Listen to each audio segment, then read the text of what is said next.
parlé dans ce sens ici, mais je me sens de retourner vraiment là-dedans. Je vais juste donner un temps pour l'année 2025 encore. On a parlé mercredi sur la volonté de Dieu et je veux juste nous aligner encore et puis après, peut-être pour cette semaine et la semaine prochaine, et puis après, on va décoller et le Seigneur va continuer à nous parler. Prions tous ensemble. Seigneur, merci encore pour le privilège de ta parole. Merci pour le privilège, Papa, d'être dans ta maison et de ressentir ta présence. En ce moment, Seigneur, alors que nous venons pour entendre de ta part, nous prions que tu nous aides, Père. Aide-moi à donner cette parole sans crainte, ni favoritisme, ni hésitation. Aide-nous tous ensemble à recevoir de ta part, Père, et que cette parole nous transforme, Seigneur, nous amène à la repentance et que cette parole nous conduise jusque dans la vie éternelle. Et c'est avec action de grâce dans le cœur que nous te prions ainsi, dans le nom de Jésus. Nous disons tous au nom de Jésus. Alléluia. En battant vos mains, vous pouvez vous asseoir.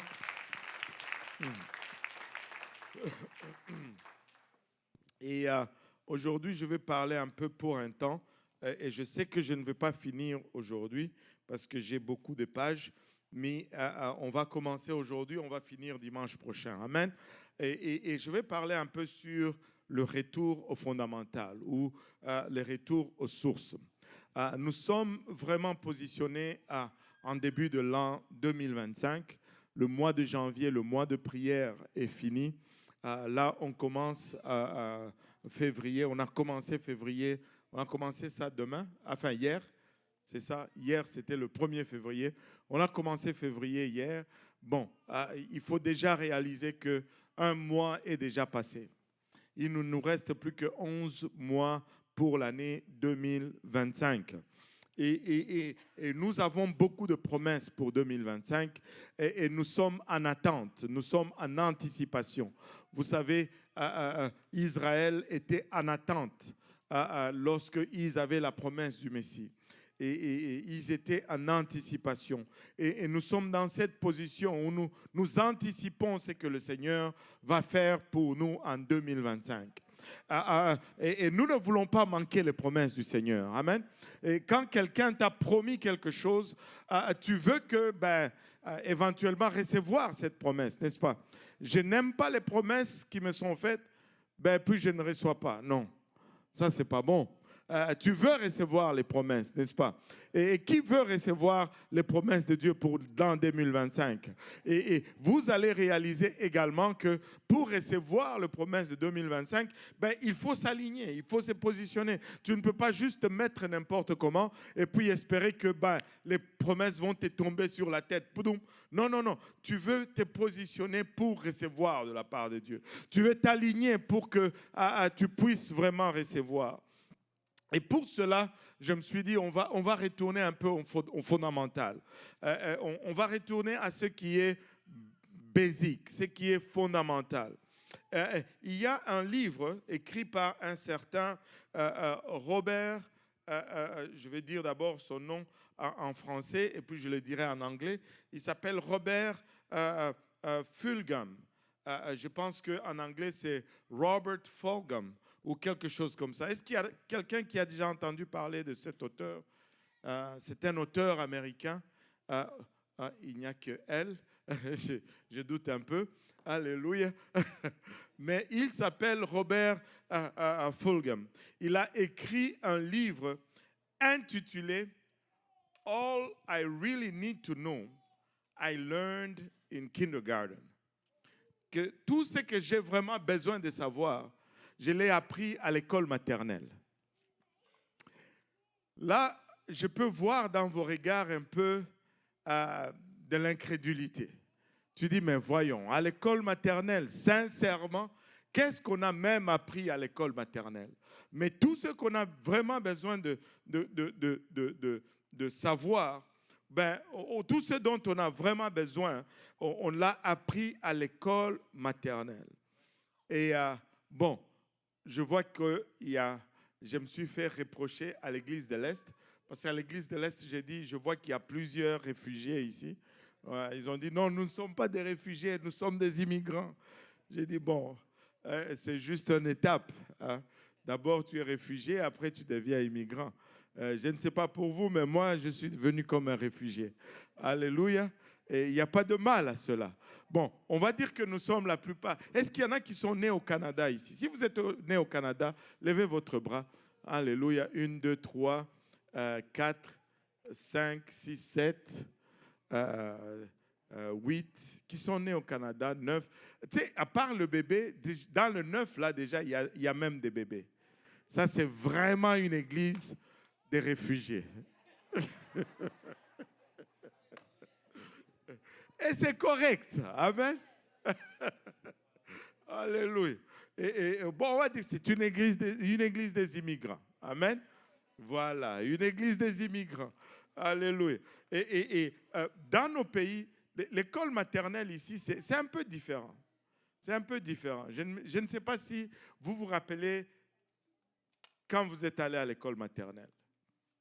Et moi, je me rappelle mon premier jour à l'école maternelle. On est allé chez nous, l'école maternelle, c'était dans une place où on appelait foyer. On appelait ça foyer. Bon, parce qu'il y avait beaucoup d'autres choses qui s'est passé. On pouvait aller à pied, on nous a amenés ce matin-là. On est rentré dans cette classe et tout le monde pleurait, tous les enfants pleuraient. Et à l'exception d'un seul enfant.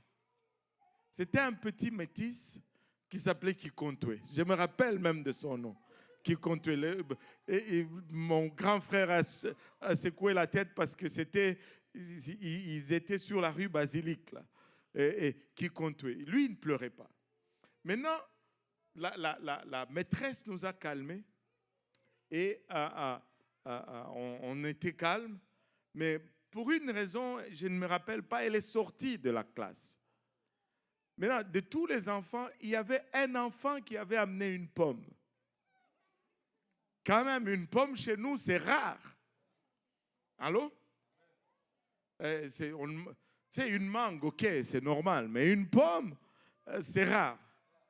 Et donc, il a amené sa pomme, et comme on est rentré dans la classe, la maîtresse a gardé sa pomme sur une armoire, là, en arrière du banc de la maîtresse. Mais quand la maîtresse est sortie, le petit Kikontwe s'est levé de son banc. Il est allé, c'est le seul métis de la classe, là. Il va et il prend la pomme, il croque là-dedans.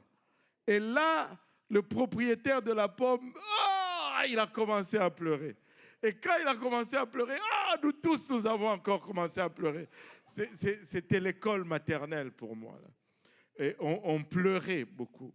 Et vous savez, à l'école maternelle, on nous apprend à partager, n'est-ce pas? On dit, il faut partager. Quand il y a un jouet, un enfant veut s'en accaparer, on dit non, il faut partager. On nous apprend le partage à l'école maternelle, n'est-ce pas? Alléluia.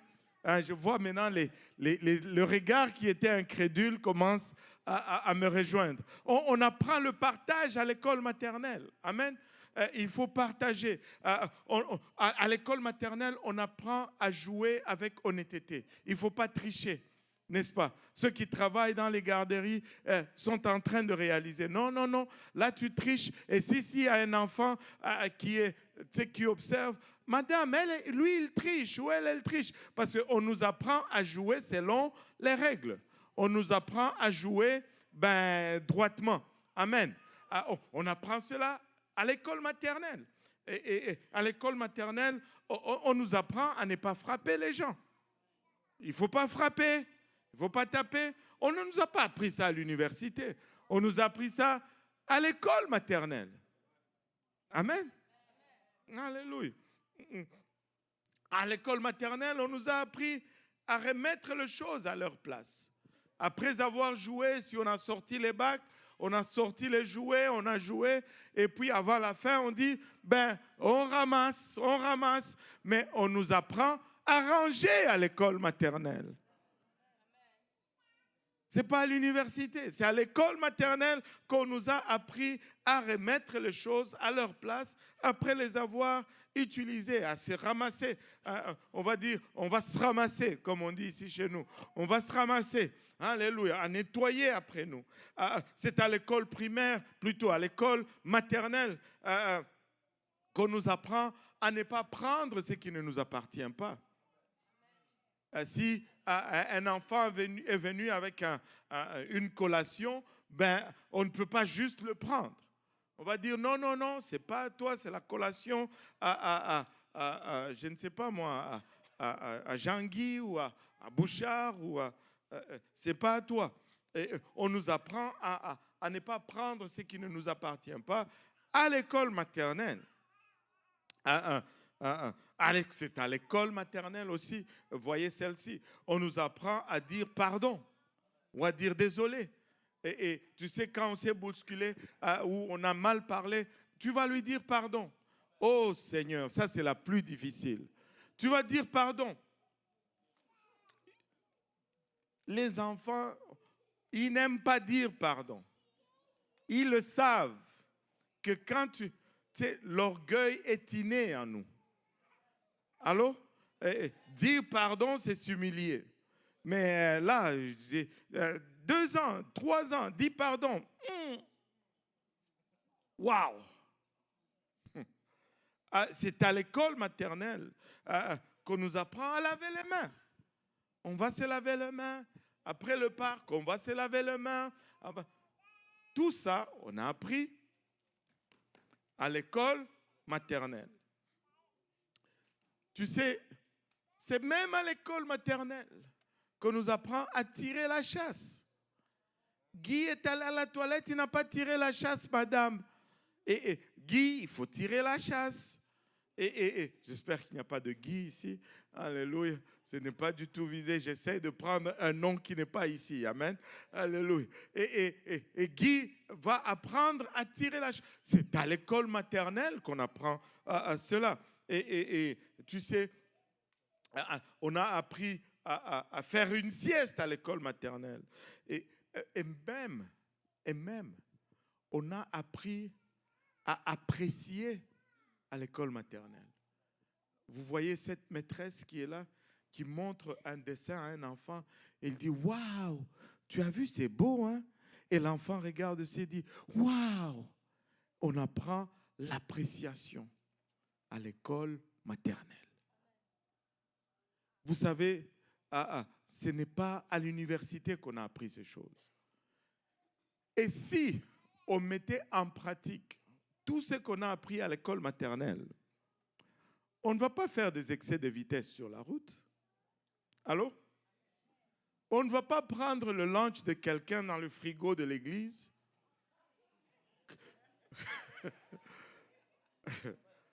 C'est à l'école maternelle. Amen. Ce n'est pas à l'université. Vous savez, bien que l'école maternelle est un peu différente ici de chez nous, ici, des fois, ils vont même apprendre le recyclage, l'écologie à l'école maternelle.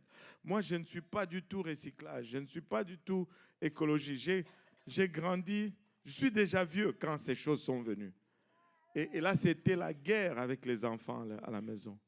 Papa, ça ne va pas là, ça va ici. C'est la poubelle pour l'amour. Je ne sais pas s'il y en a qui ont vécu qui ont vécu ce problème avec leurs enfants.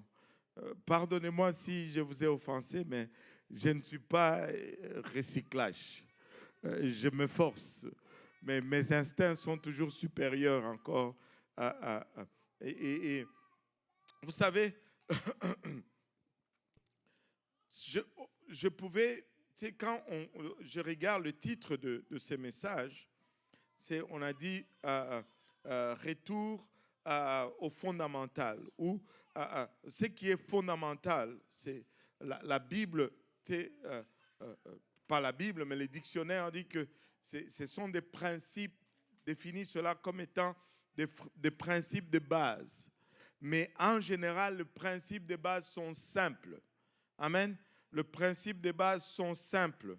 ce qui constitue le point de départ. Par où on va commencer? C'est simple.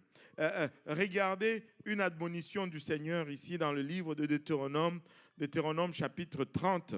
On va lire du verset 11 au verset 14. Deutéronome 30, 11 à 14, la Bible nous dit « Ce commandement que je te prescris aujourd'hui n'est certainement point au-dessus de tes forces et hors de ta portée. Il n'est pas dans le ciel pour que tu dises « Qui montera pour nous au ciel et nous l'ira chercher? Qui nous le fera entendre afin que nous le mettions en pratique ?» Verset 13, « Il n'est pas de l'autre côté de la mer pour que tu dises qui passera pour nous de l'autre côté de la mer et nous l'ira chercher, qui nous le fera entendre afin que nous le mettions en pratique. C'est une chose au contraire qui est tout près de toi, dans ta bouche et dans ton cœur. Alléluia, afin que tu la mettes en pratique. » En d'autres termes, la Bible nous dit que ce que Dieu attend de nous, ce n'est pas compliqué. Ce n'est pas là au ciel lointain pour que nous nous disions on n'arrive pas à se saisir de cela. Ce n'est pas dans un endroit éloigné de l'autre côté de la mer pour qu'on se dise ce n'est pas accessible. Mais ce que Dieu attend de notre part est juste là dans le cœur, est juste là dans la bouche, est accessible pour chacun de nous. Et en général, quand on ne fait pas bien, on le sait, n'est-ce pas? Alléluia. Quand on est à côté, on le sait. Quand on fait bien, on le sait aussi qu'on a bien fait. Et quand on fait mal, en général, on sait déjà qu'on a fait mal. Le verset 19, alléluia, du même chapitre de Deutéronome 30, verset 19, il dit « J'en prends aujourd'hui à témoin contre vous le ciel et la terre. J'ai mis devant toi la vie et la mort, la bénédiction et la malédiction. » Il dit, je mets devant toi la vie et la mort, la bénédiction et la malédiction. En d'autres termes, je mets un choix devant toi. Vous rappelez-vous des examens à choix multiples? On te pose une question, et puis la réponse, on dit A, ceci, B, ceci, C, ceci, et puis D, A et B. Ça, quand il disait ça, C, A et B, et puis il dit D, aucune de ces réponses, ça devenait compliqué. Mais Dieu ne nous laisse pas dans ce dilemme. Il dit, je mets aujourd'hui devant toi la vie et la mort, la bénédiction et la malédiction. Et il nous donne même la réponse. Il dit, choisis la vie afin que tu vives, toi et ta postérité. Dieu ne nous donne pas seulement, alléluia, le choix, mais il nous dit la bonne réponse. Mais malgré cela, nous arrivons quand même à échouer cet examen à choix multiples. 2 réponses. Et la bonne réponse nous est donnée, et des fois, nous n'arrivons pas à choisir la bonne réponse. Je ne sais pas pour vous, mais je dois choisir la vie. Tu dois choisir la vie. Mais, alléluia, et le point que je vais élever aujourd'hui maintenant, c'est vraiment ce que je dois choisir et tu dois choisir. Je ne peux pas choisir pour toi, tu ne peux pas choisir pour moi, je dois choisir pour moi et tu dois choisir pour toi. En tant qu'individu et en tant qu'Église, nous devons faire des choix. Amen. Nous devons faire des choix sur ce qui est important. Et je ne peux pas contrôler votre choix. Vous ne pouvez pas non pas contrôler mon choix en ce qui concerne ma vie et en ce qui concerne votre vie. Mais certes, je pense que j'ai quand même l'autorité où vous allez m'accorder de déterminer qu'est-ce qui va être important pour l'Église. Amen. Alléluia. Alléluia. Et je ne sais pas pour vous, mais Dieu nous donne le choix. Amen. Nous donne le choix. Et cela est illustré dans plusieurs versets dans la parole de Dieu. Regardons juste quelques versets et puis après, on va plonger dans la matière. Regardez, celui-ci, je pense que c'est le plus célèbre et le plus connu de tous. C'est Josué. Israël est sorti de l'Égypte, de l'esclavage de l'Égypte. Ils entrent dans la terre promise. Ils font la conquête de la terre promise. Et là, il se partage les territoires et Josué remarque que le peuple est en train de glisser tranquillement. Là, il fait une convocation, vous savez, et là, il met le choix devant le peuple. Et ça peut vraiment se refléter dans nos vies. Quand ils étaient dans le désert, quand ils faisaient face à toutes ces guerres, oh, qu'ils invoquaient le nom du Seigneur. Oh, qu'ils cherchaient la face de Dieu. Et maintenant qu'ils sont dans la terre promise et que les bénédictions de Dieu commencent à couler, le lait et le miel commencent à être goûtés, on commence à oublier les dieux qui nous a sortis de l'esclavage de l'Égypte. Peuple de Dieu, ne laissons pas les bénédictions et la grâce de Dieu nous faire oublier, alléluia, c'est Dieu qui nous a sortis de là où nous étions, qui nous a bénis aujourd'hui. N'oublions pas Dieu, alléluia, dans le moment d'abondance. N'oublions pas Dieu dans le moment de bénédiction. Souvenons-nous d'où nous venons. Souvenons-nous de sa main, d'où il nous a tirés. Il a été bon, alléluia, pour nous.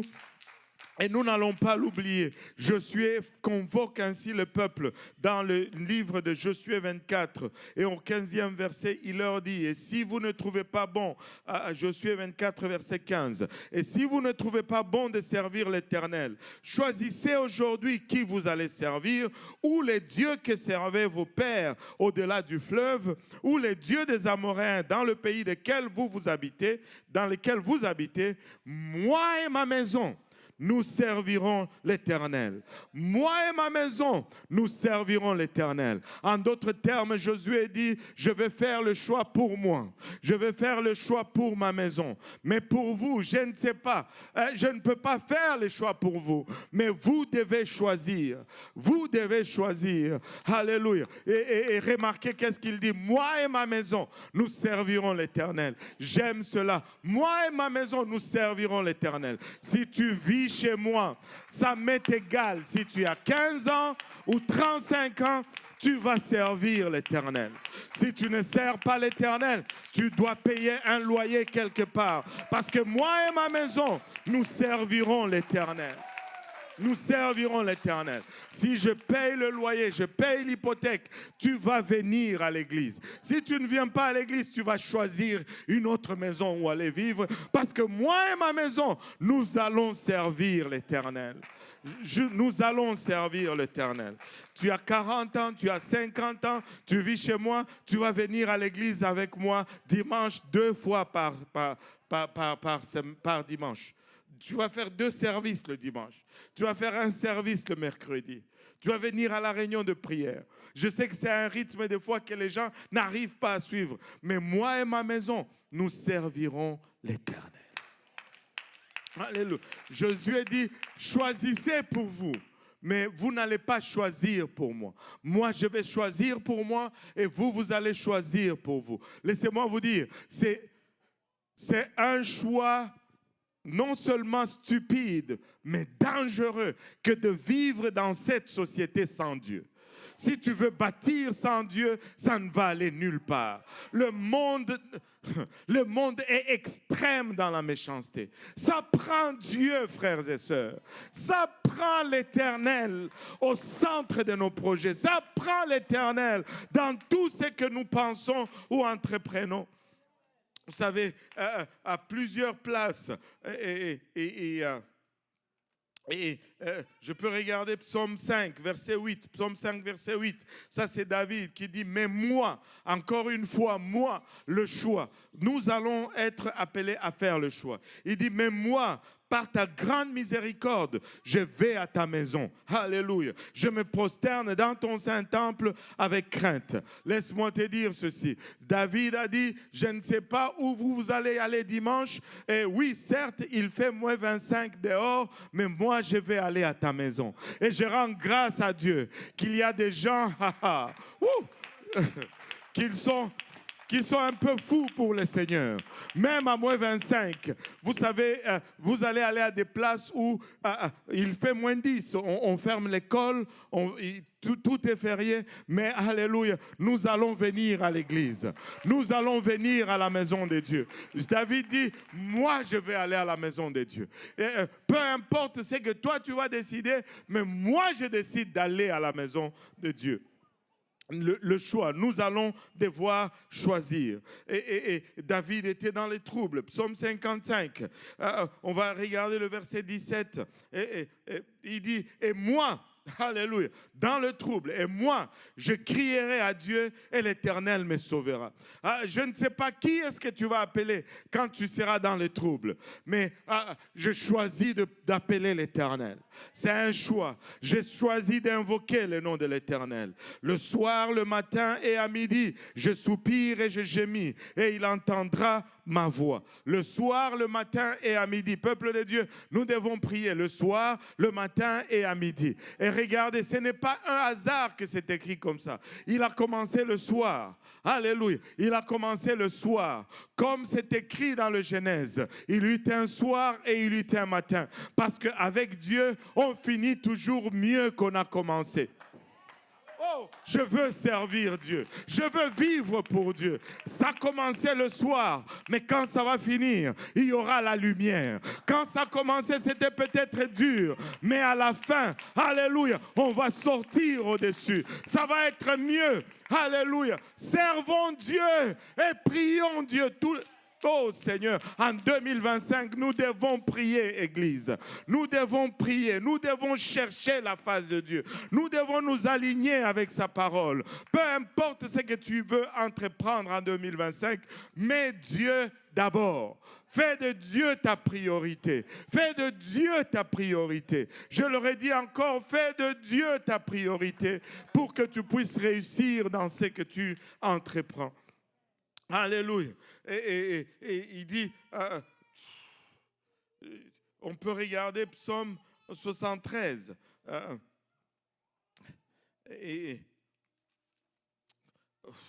Psaume 73, regardons le verset 2 et 3. Ça, c'est Asaph. Il dit, il a commencé à regarder le méchant. Le méchant qui prospérait, qui avait de l'embonpoint et tout cela. Il dit, toutefois, mon pied allait fléchir, mais pas était sur le point de glisser. Car j'ai porté envie aux insensés, en voyant le bonheur des méchants. Avez-vous déjà vu quelqu'un qui ne vit pas pour Dieu, qui fait toutes sortes de bêtises, mais ses affaires marchent? Et toi, tu galères, tu pries, tu jeûnes. On dirait que ça bug toujours. Allô? Là, tu commences à te dire, est-ce que je fais tout ça pour rien? Je dis, sois patient. Sois patient. Tu n'es pas en train de regarder à la bonne chose. Tu ne regardes pas à la bonne place.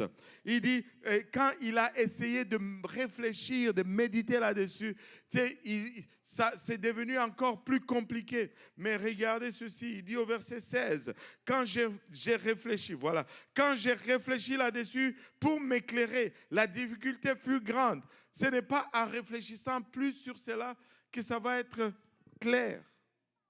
Il s'est encore enfoncé là-dedans. Il dit, jusqu'à ce que j'eusse pénétré dans le sanctuaire de Dieu. Jusqu'à ce que j'aille à la maison de Dieu et que je mette mes priorités à la bonne place.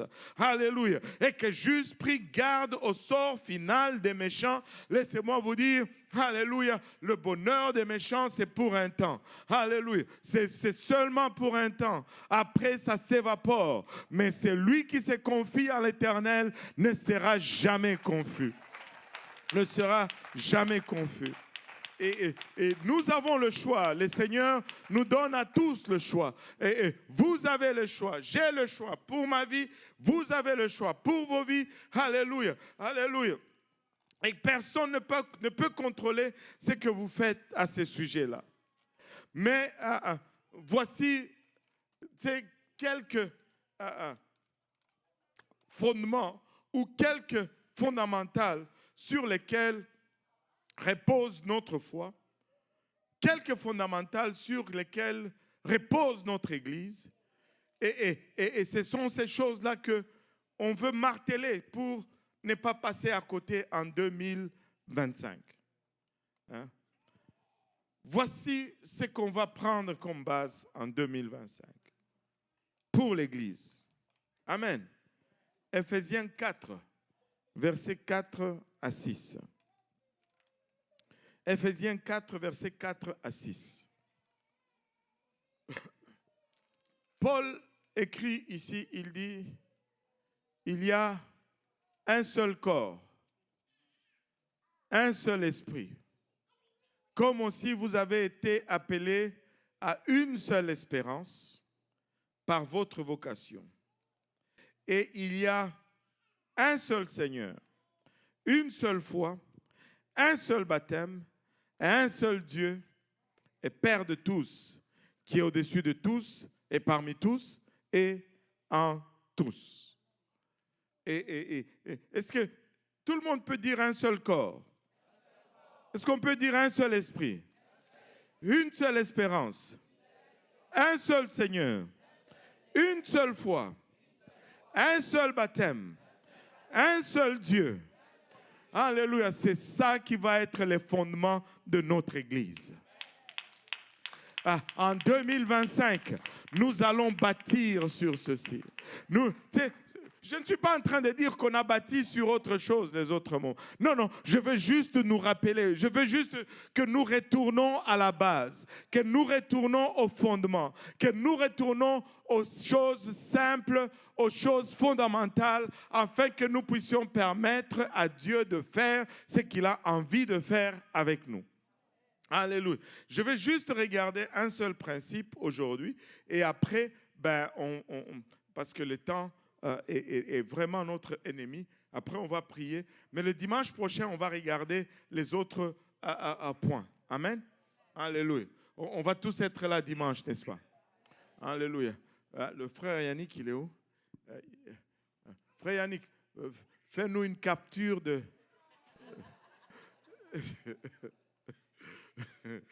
Comme ça, je vais pouvoir voir. Si tu ne viens pas dimanche, je vais t'appeler. Je dis, tu n'es pas venu.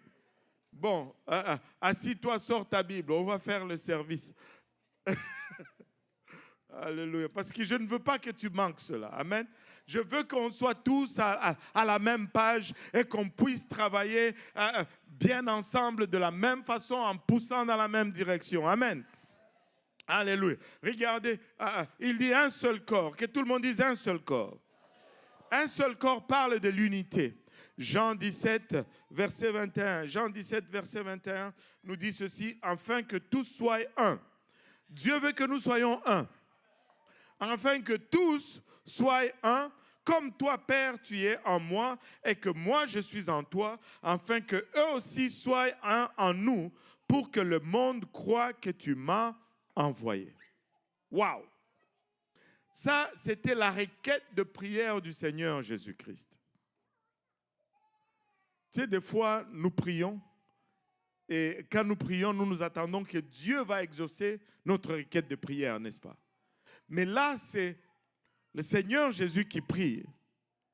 Et le principe ici, c'est que c'est nous qui allons répondre à cette requête de prière. Pourquoi est-ce que c'est nous qui allons répondre à cette requête de prière? Je vais vous le dire tout de suite en partant.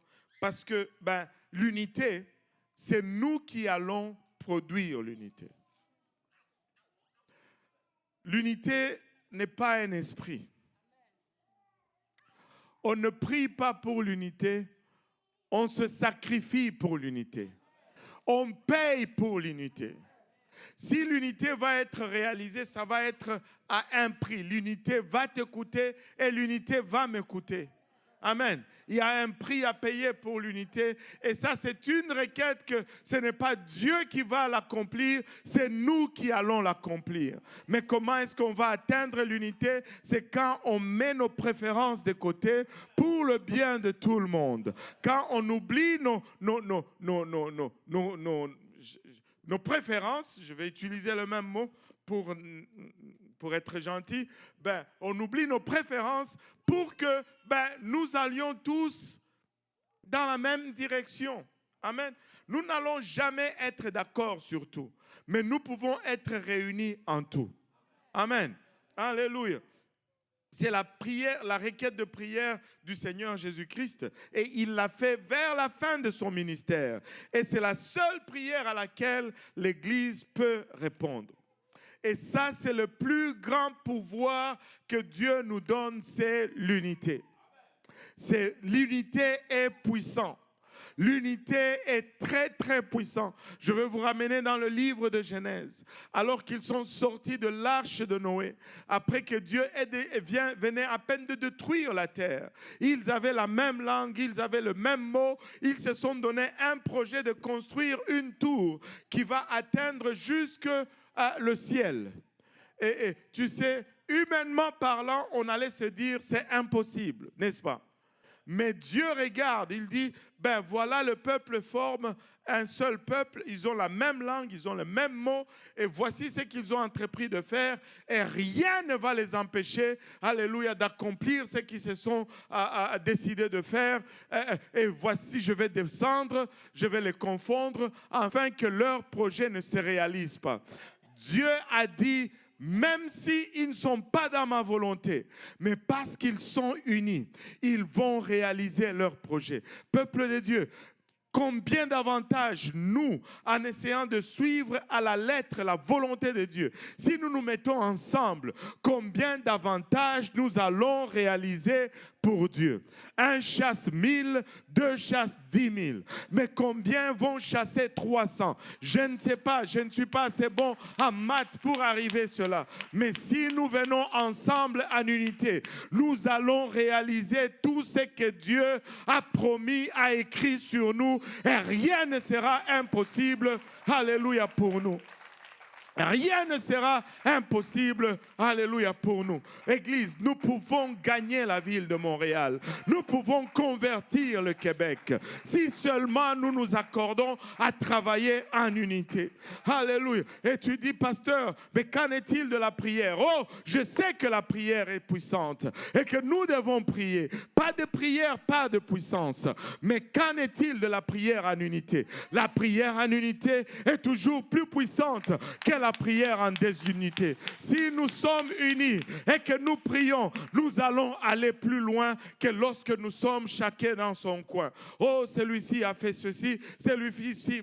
Écoutez, oubliez toutes ces poubelles. Ça ne va même pas compter un mois, un an plus loin.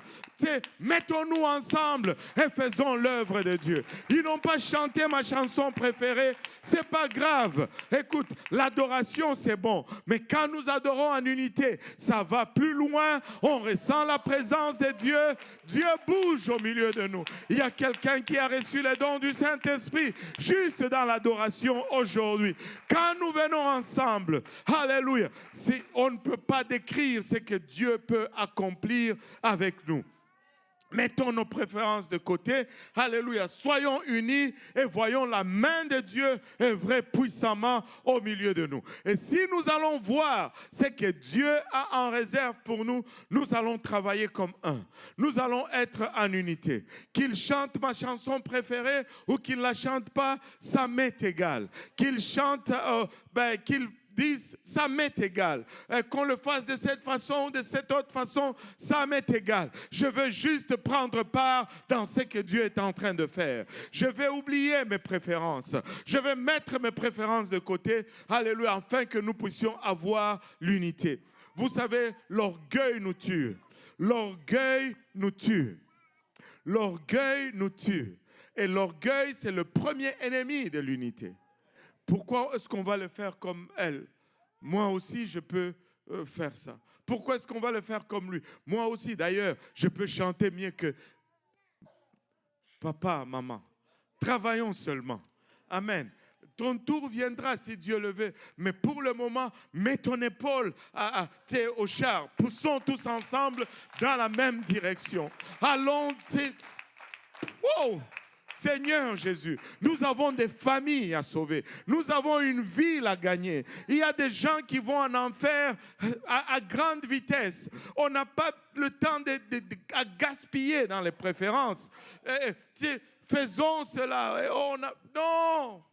Faisons juste. Faisons juste. Tu ne vas pas toujours avoir ta volonté. Hier, j'avais une rencontre avec les enseignants de l'école du dimanche de l'église de l'Est. Je leur ai dit ceci, c'est arrêter les querelles, c'est arrêter les chicanes. Faisons juste le travail de Dieu. tu n'auras pas toujours ta volonté.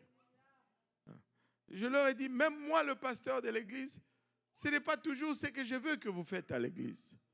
Donc, oublie ça. Ça ne sera pas toujours comme tu veux. J'ai poussé juste un peu plus loin. Il dit, même Dieu lui-même, il n'a pas toujours sa volonté. Là, vous me regardez, vous dites, Dieu, mais non, attends. Mais oui, Dieu n'a pas toujours sa volonté.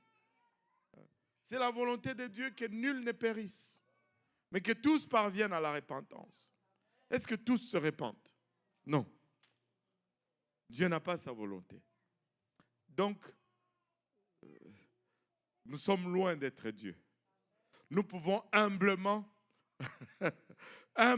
nous humilier et juste mettre l'épaule à la charrue et voir l'œuvre avancer. Nous voulons juste voir les âmes venir à Dieu. Nous sommes en route pour le ciel, frères et sœurs. Nous sommes en route pour le ciel. Et c'est, au final, notre récompense, c'est de l'autre côté. Ce n'est pas ici. Alléluia. La prière, c'est puissant, mais ce n'est pas aussi puissant que la prière dans l'unité. L'adoration, c'est puissant, mais ce n'est pas aussi puissant que l'adoration dans l'unité. Tout ce que nous faisons, si nous ajoutons unité là-dessus, ça devient juste plus puissant. Alléluia. Alléluia. Regarde ton voisin, dis-lui, je vais travailler avec toi, ma soeur. Je vais travailler avec toi, mon frère. On va travailler ensemble. Alléluia. On va travailler ensemble. Alléluia. On va travailler ensemble. On va regarder dans la même direction. On va le faire. Amen. Alléluia. Gloire au nom de Jésus. Alléluia. Juste parce que, battons nos mains pour le Seigneur.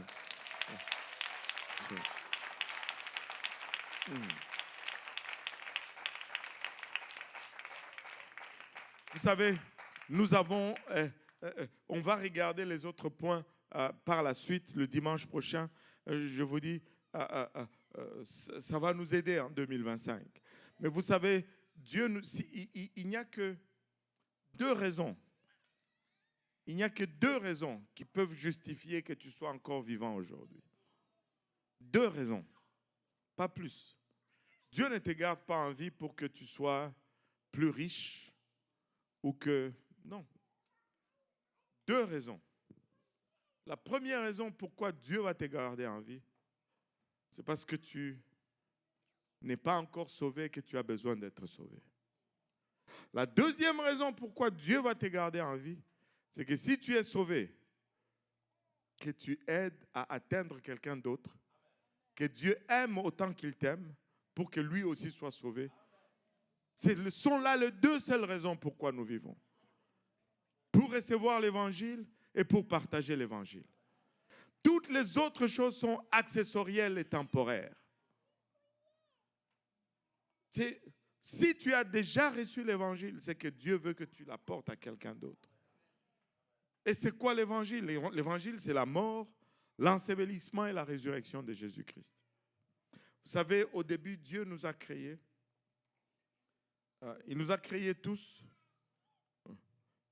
Et nous ne sommes pas le produit de l'évolution. Amen. Vous savez, j'ai suivi un documentaire dernièrement. Et ils disent que même scientifiquement parlant, l'évolution est impossible. Parce que ça ne prend qu'un certain nombre de probabilités pour que tu puisses avoir un résultat aboutir. Mais si tu regardes l'évolution, les probabilités sont au-delà de ce qui est mathématiquement possible. Donc, littéralement, ça prend la foi pour croire dans l'évolution. Parce que scientifiquement, ça ne peut pas. Dieu nous a créés. Amen.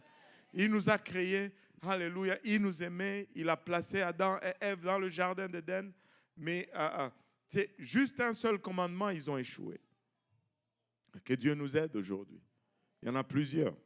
Un commandement, ils ont échoué. Ils ont mangé le fruit. Et cela a amené la mort. Mais Dieu nous aime tellement qu'il ne nous a pas laissés dans notre dilemme. Il a revêtu de la chair et il est venu pour nous secourir.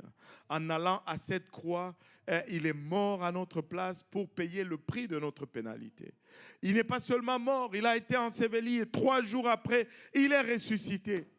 Alléluia. Et c'est ça la bonne nouvelle. Jésus est venu, il est mort, il a été enseveli et il est ressuscité. Alléluia. Et la seule raison pourquoi tu as envie, c'est d'annoncer, c'est de recevoir cette bonne nouvelle et de l'annoncer. Et tu dis, mais comment est-ce que je reçois cette bonne nouvelle? Ce n'est pas juste une réception mentale. Ok, je suis informé, c'est bon. Tu sais, si c'est juste une information transmise, ça n'aura aucun effet sur toi. Il faut que ça soit transmis et mis en application. Maintenant, comment est-ce que je mets cela en application? Il est mort pour moi, je dois me repentir pour lui. Ma repentance, c'est mon application de la mort de Jésus-Christ dans ma vie. Vous savez, avant de le connaître, j'ai volé, j'ai triché, j'ai menté, j'ai buvé, je parle de l'alcool, je fumais, je forniquais et j'escroquais. Et quand je le rencontre, je m'arrête. Parce que je réalise que cette direction que je prends n'est pas la bonne. Je demande pardon, ça implique la confession, ça implique la sincérité, mais je dois faire un demi-tour. C'est seulement quand j'ai fait un demi-tour que ça devient une repentance. Je ne vole plus, je ne mens plus, je ne bois plus, je ne triche plus, je ne fais plus ces choses. Je marche dans la direction contraire de celle que je marchais avant. Et c'est ce qu'on appelle la repentance. Littéralement, je meurs à ma volonté afin que la volonté de Jésus puisse vivre en moi. Je dois tuer ma volonté pour que la volonté de Dieu vive en moi. Et quand je me répands, vu que je suis mort, il faut qu'on m'enterre, il faut qu'on m'ensevelisse. C'est pourquoi nous avons une piscine ici. Nous n'avons pas un bol pour baptiser. Nous avons une piscine. Amen. Parce que le mot baptême vient du grec baptizo, qui veut dire tremper ou plonger ou immerger. Et c'est la meilleure représentation de l'ensevelissement. Tu dois être enseveli avec Christ. Tu dois être baptisé au nom de Jésus pour le pardon de tes péchés. Et si tu pries comme le frère qui a reçu le Saint-Esprit aujourd'hui, il a prié, des frères ont prié avec lui, il a reçu le Saint-Esprit. Mais comment nous savons qu'il a reçu le Saint-Esprit? C'est parce qu'il a parlé en d'autres langues. Le parler en langue, c'est l'évidence du Saint-Esprit. Quand tu reçois le Saint-Esprit, tu vas parler en d'autres langues. Tu sais, Acte 10, 45, donne-moi un peu Acte 10, 45 de mémoire comme ça. Je ne sais pas si je suis bon. Tu sais, il dit tous les fidèles, ça c'est Pierre plutôt qui est chez Corneille. Il dit tous les fidèles circoncis qui étaient venus avec Pierre furent étonnés de ce que le don du Saint-Esprit était aussi répandu sur les païens. Mais comment est-ce qu'ils ont su que le don du Saint-Esprit était répandu sur les païens? Car ou parce qu'ils les entendaient parler en langue et glorifier Dieu.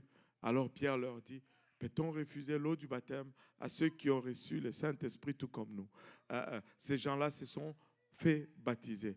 Il ordonna, alléluia, qu'ils fussent baptisés et ils ont été baptisés d'eau. Ça commence là.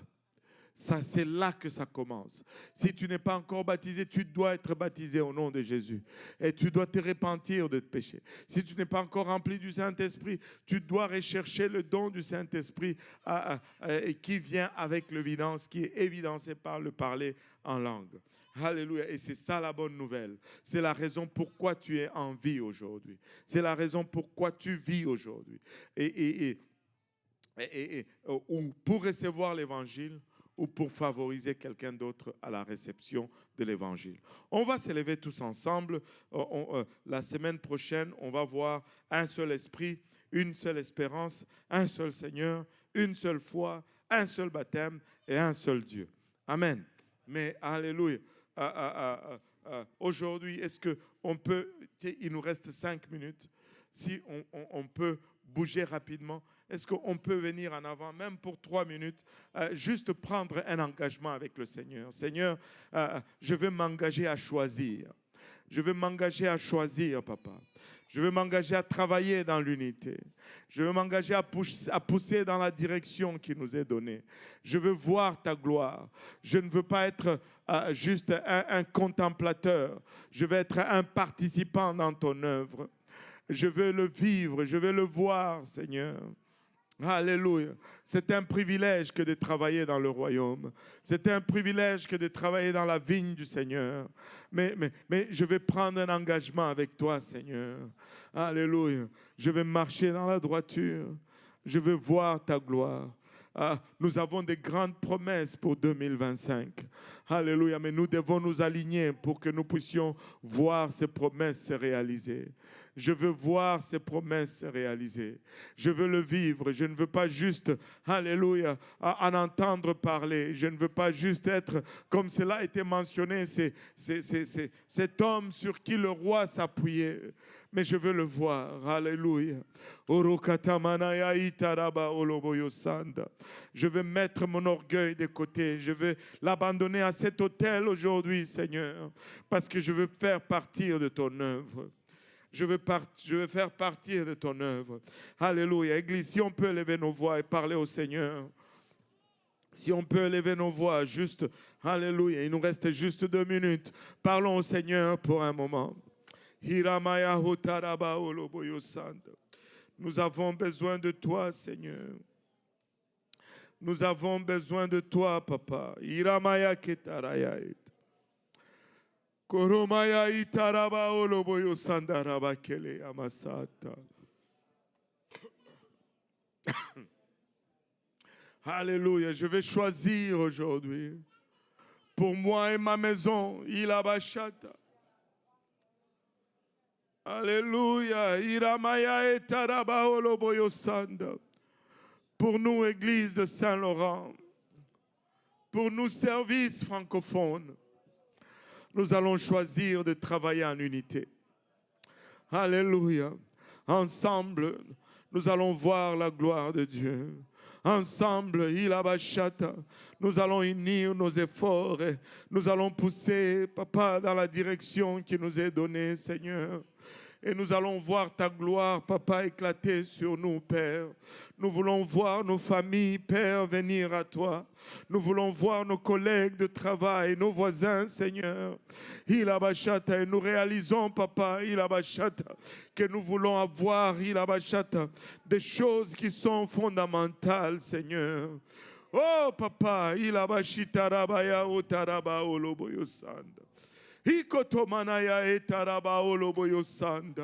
nous voulons faire de toi, Papa, le premier dans nos entreprises. Nous voulons faire de toi, Père, le premier dans tout ce que nous faisons, Seigneur.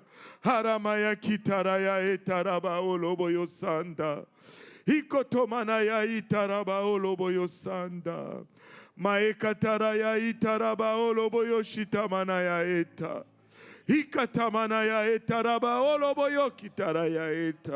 Au nom de Jésus, au nom de Jésus, au nom de Jésus, au nom de Jésus, c'est un choix à faire, c'est une décision à prendre. Alléluia, et tu peux la prendre aujourd'hui, à prioriser l'Éternel. Alléluia, je veux prioriser l'Éternel dans ma vie. Tu veux prioriser l'Éternel dans tes entreprises. Hikatamanaya itaraba oloboyo sanda. Koromaya itaraba oloboyo sataraba oloboyo sanda. Au nom de Jésus. Au nom de Jésus. Alléluia. Pouvons-nous lui rendre hommage juste pour un moment? Alléluia. Pouvons-nous le remercier? Alléluia, Jésus.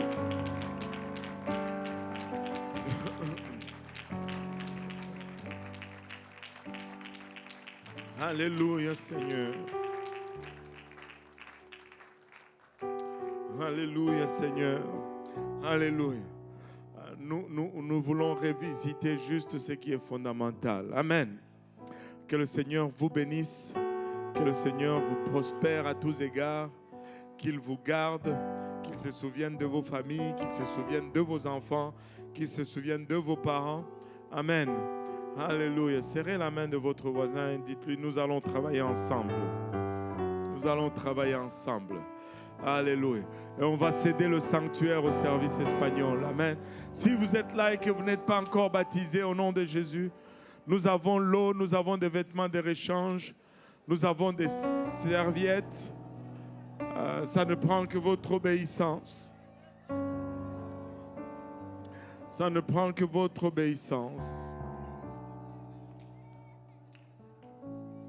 On va céder le sanctuaire au service espagnol. Céder le sanctuaire au service espagnol, ça veut dire qu'on sort et puis on va parler à l'extérieur. Comme ça, le service espagnol peut commencer dans l'immédiat.